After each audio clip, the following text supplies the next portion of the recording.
Mr. Chris Crow is your class speaker. Chris grew up in Singapore and in Southern California and spent several years traveling around the world before coming to Western.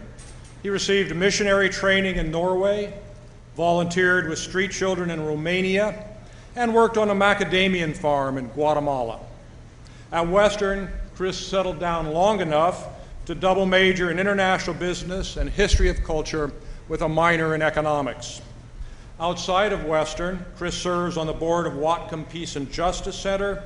He will soon move to a remote Indonesian island of Saparua, and there he will work as an English teacher and in community development on a Fulbright fellowship. He hopes to make a career in international diplomacy. Chris.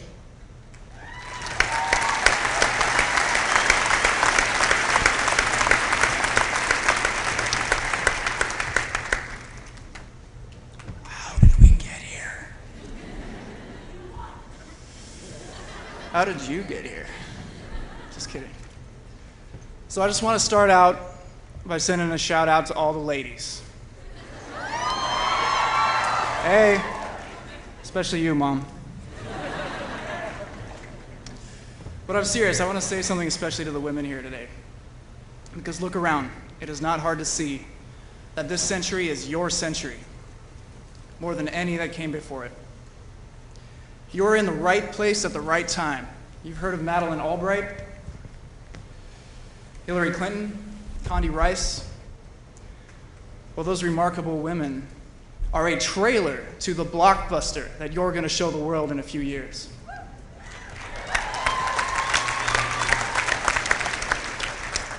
And you know, it's good news for the guys too.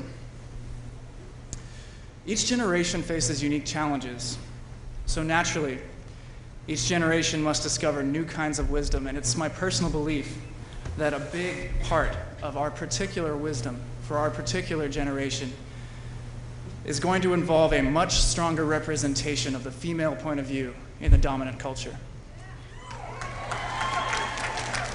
Look around you, it's already happening. So we live in exciting times. The pace of change is moving faster than ever. Technological change, yeah, that's exciting. Social change, that's very exciting. Climate change. Can I say that here? But you guys know about that. I don't need to tell you about that. You guys know that the power relationship between us and our environment is getting turned upside down. And among other things, I actually find that very exciting. But we can't just focus on the good news. We live in exciting times, but we also live in uncertain times. Gone are the days when a college degree guaranteed you a job. Gone are the days when property values only go up. These are the days of sink or swim. These are the days of adjust, adapt, invent, or move back in with your parents. Not that there's anything wrong with that, until you're 30. These are also the days of unparalleled distraction. The most, hang on guys, I'm getting a text. There's apparently some weird pigeon action going on in the parking lot right now, if anybody wants to go check that out. Where was I? Oh yeah, distraction. The hottest commodity, or one of the hottest commodities, and one of the most elusive of this digital generation is our attention. And the most dangerous, the most seductive, the most lethal obstacle standing between you and your dreams, standing between our generation and the cultural, political, social, scientific revolutions that we are capable of guiding, that we will be called upon to build. That obstacle is the all-out war over your attention being waged by big, big money. By companies who need your attention, who need a place in your mind in order to survive. You've heard of voting with your wallet? I say it starts sooner and deeper than that. I say vote with your attention. Vote with your attention. Be intentional about how you spend your time. Be intentional about how you fill your mind. Your habits are being watched and studied and reacted to. But guys, I don't want to get too serious. This is a day for celebration. And you know, I got to confess something to you. How do I say this? In the immortal words of R. Kelly, my mind is telling me no, but my body is telling me yes.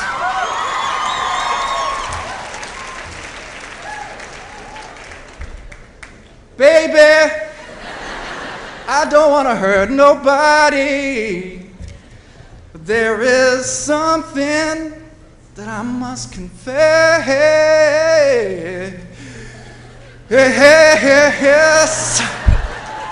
to you. Students of Western, there's something I must confess to you, and that's that I don't see nothing wrong with a little wasted time. I don't see nothing wrong with a little bump and grind. For those of you who don't know, that's a dance.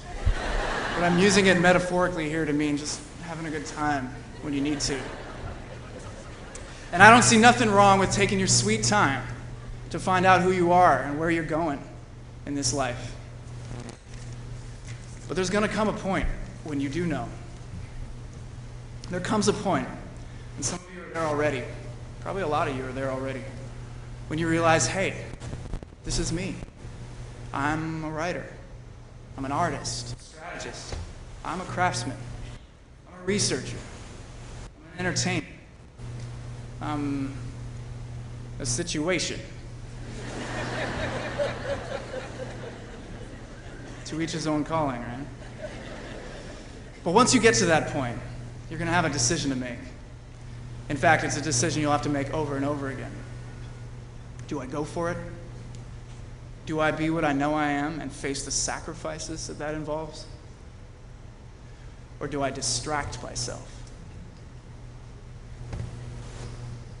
And every time you choose, you set a precedent for next time. And every time you choose, you shift your direction. Like a rocket shifting trajectory, just a tiny bit. And today is the celebration of a launching pad, built on thousands of your choices, and thousands of the choices of your parents, your teachers, your communities, people who lived hundreds of years ago, a lot of choices. And if you'll forgive the slightly patriarchal metaphor, there's no telling what heights your trajectories reach. Congratulations, class of 2011. We made it. Thank you.